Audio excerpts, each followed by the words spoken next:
Hey everybody, today we are going to be making this super cool skeleton O-ring chain. It's definitely easier than some of the other chains I've showed how to make, but let's just get right into the supplies that you will need. So you'll need an O-ring. I'm not sure how big this is, but it is the smallest in the pack of O-rings that I got off of Amazon. And then you'll need a charm. I will be using a skeleton charm. And then you'll need chain.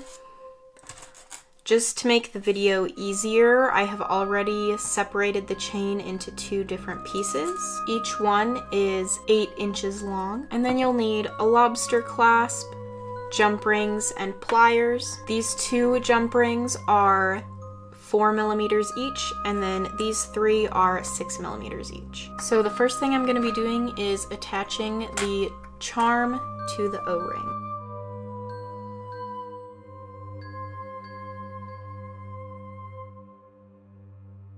And now I'm going to attach the chain to the O-ring.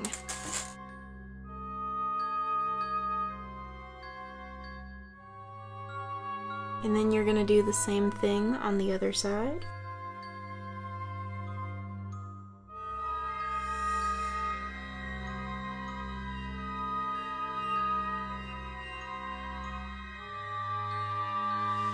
Now we're going to go to the ends of our chain, and we're going to put one of our 4 millimeter jump rings on one end.